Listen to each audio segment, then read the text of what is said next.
Welcome to A2Council Update, a recap of the Ann Arbor City Council meeting on July 6, 2023. My name is Elizabeth Nelson, and I served on Ann Arbor City Council from 2018 to 2022. I understand the inner workings of our local government, and I believe that you should too. This is the voting chart for the council meeting on July 6, 2023. All items were approved unanimously. Councilmember Dish was absent. You can find this voting chart and more information about this meeting at A2Council.com. Like and subscribe if you'd like to see more content like this. The meeting included a monthly report from the Independent Community Police Oversight Commission, or ICPOC. Chair Stephanie Carter quoted the SMART study, recently released by researchers at EMU. They say our analysis conclusively identified significant disparities across every dimension examined, with non-white motorists being stopped and searched more frequently, and white motorists being stopped and searched less frequently than would be expected in every instance. Some of the largest disparities identified in this analysis involve African American male drivers for stops initiated for equipment violations. She expressed support for an ordinance change that will limit traffic stops conducted by law enforcement. Ann Arbor is about to be on the forefront of what I think is going to be a national movement.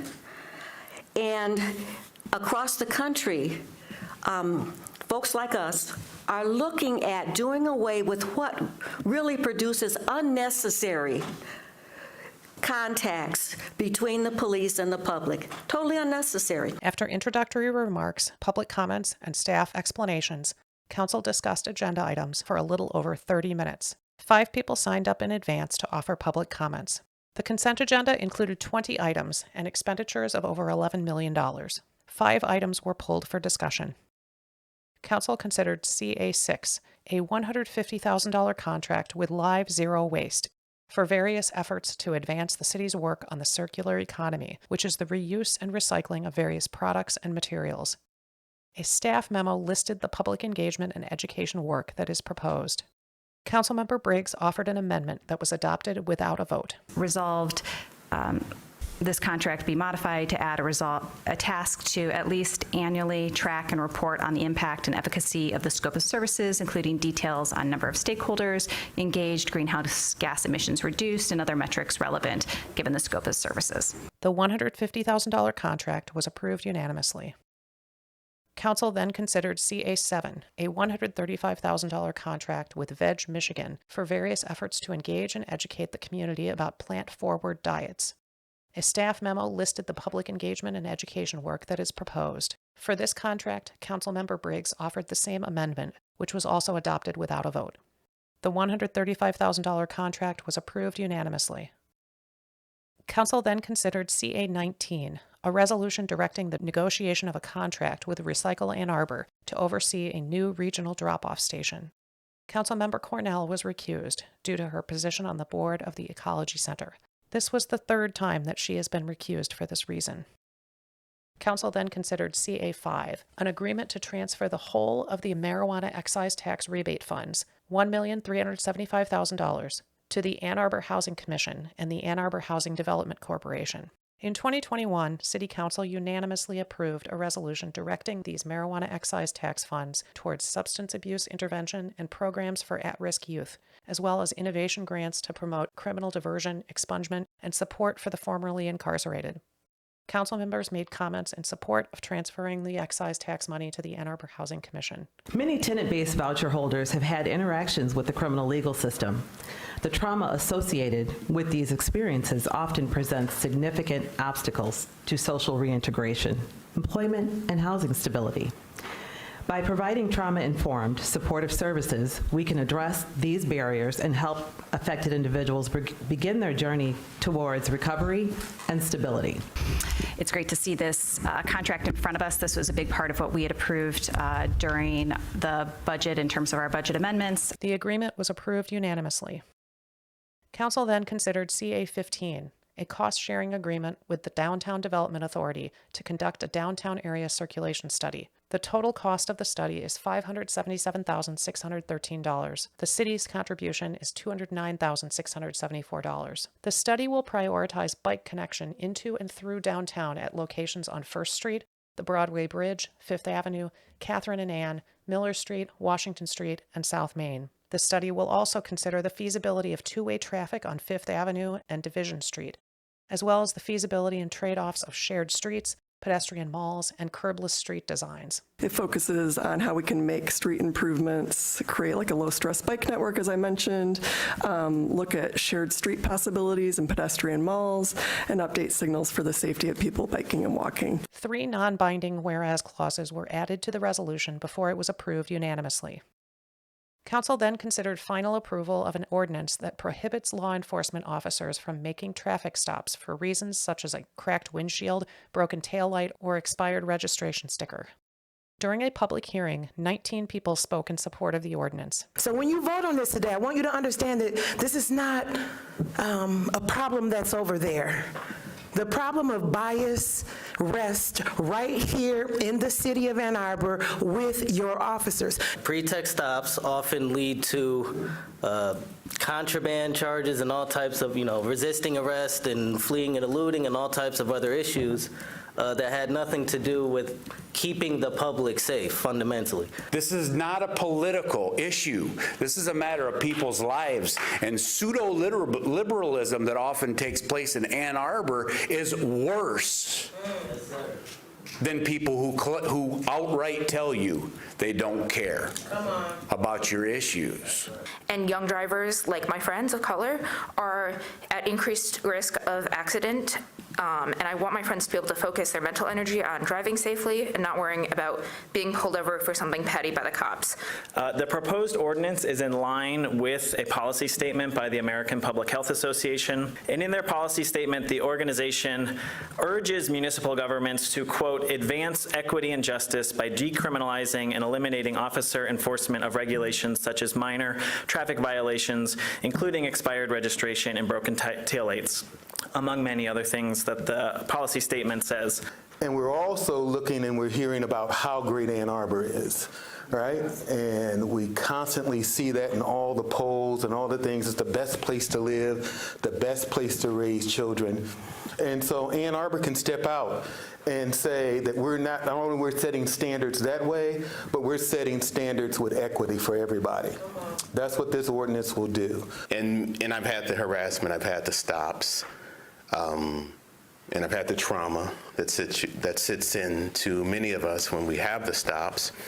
And I do think that this ordinance will give the spark, hopefully that the nation will galvanize with, and that the officers will learn how to reconcile in whatever capacity they need to. Those who are, shouldn't be doing the job, let them get fired, let them be removed. Those who are wise enough to adapt, enjoy your jobs, have less stress, and treat people the way you would want to be treated. I really pray that sentiment becomes the prevailing energy from this spark. Hi everyone, Alicia Dyer. I served in law enforcement for 10 years. We made a decision in this country long ago to use the police for literally almost everything under the sun when it comes to safety. Traffic stops, when you're on the roadway as an officer, you can get hit, all kinds of things can happen, and then you're causing trauma for the people when you pull them over. And at the end of the day, safety needs to be the primary concern, not using the police in a way that they really have other things that they could be doing that would be a lot more beneficial than pulling people over for things like a crack in the windshield or loud exhaust or poverty-related things when you're driving a car. I'm a professor at Eastern Michigan University. And author of a report that's been mentioned a couple of times today on traffic stop disparities here in Ann Arbor. What I really applaud about the ordinance on the table tonight is that it really shifts the onus on taking responsibility for our safety to this room. Make this more than pomp and circumstance. Make it more than just performative. Council considered an amendment to the ordinance, which removed language approved at first reading and publicized in advance of second reading. A list of exceptions was removed and language added requiring officers to reasonably believe, based on articulable facts, that there is an immediate risk of harm. City legal staff explained the amendment. The intent is just this. It is to clarify and strengthen the language of the ordinance so that the public is clearly advised of their rights and law enforcement is clearly advised of their duties. Both of those things are essential in drafting. They're essential with respect to legislative intent, and I wanted to be sure they were clearly stated in a public way. I also want to clearly state that they do not change the substance of the ordinance. Council made statements in support of the ordinance, as amended, for about 25 minutes. A recent report shows that non-white drivers in Ann Arbor are stopped and searched more frequently than white drivers. No Black person in America can escape the fear and trauma of traffic stops. But we actually haven't heard a lot about also the increased level of stops that the LGBTQ community faces, and particularly trans women and trans women of color face as well. And so I want to give voice to that aspect of this as well, because this is also an LGBTQ issue. And in reading the report, I also saw that it's had a significant impact on Asian American and Middle Eastern drivers. And this city is one of the largest Asian American populations in the state, so significant. Councilmember Watson referred to the late Ann Arbor City Council member Larry Hunter, who represented Ward 1 from 1982 to 1994. I think it is quite poignant that Councilmember Hunter had his own direct experience with the secondary stop. He was arrested by Washtenaw County Sheriff's deputies after being a passenger in a vehicle that was stopped for a cracked taillight in 1991, the year I was born. In 1991, Hunter and longtime city employee Raymond Chauncey were pulled over by county police for a cracked taillight. After the incident, Hunter and Chauncey were held in the Washtenaw County Jail for 7 hours. In the traffic stop, officers searched the car for weapons and later claimed that Hunter assaulted a deputy. Hunter explained that he inadvertently touched a deputy while being searched, and Hunter said another deputy laughed and said, "That's assault."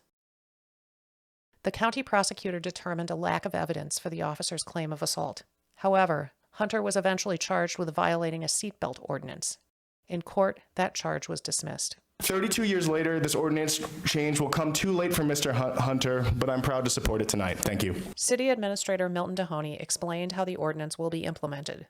So the provisions of the ordinance, the next step, once it's actually passed and takes effect, is the ordinance speaks for itself, but the accountability measures would have to be written into general orders of the police department and procedures around if the ordinance is violated, then what happens. That's not something that's been worked out in advance, but that would be the next procedural step that we would do at staff level once the ordinance is actually law. The ordinance was approved unanimously with every council member added as a co-sponsor. Finally, council unanimously approved an ordinance permitting residents to place household items on public rights-of-way for up to 48 hours for the purpose of donation and reuse. The meeting adjourned a little after 9 p.m. with no additional public comment. For more details about this meeting, visit A2Council.com. Welcome to this week's A2Council Moment of Zen.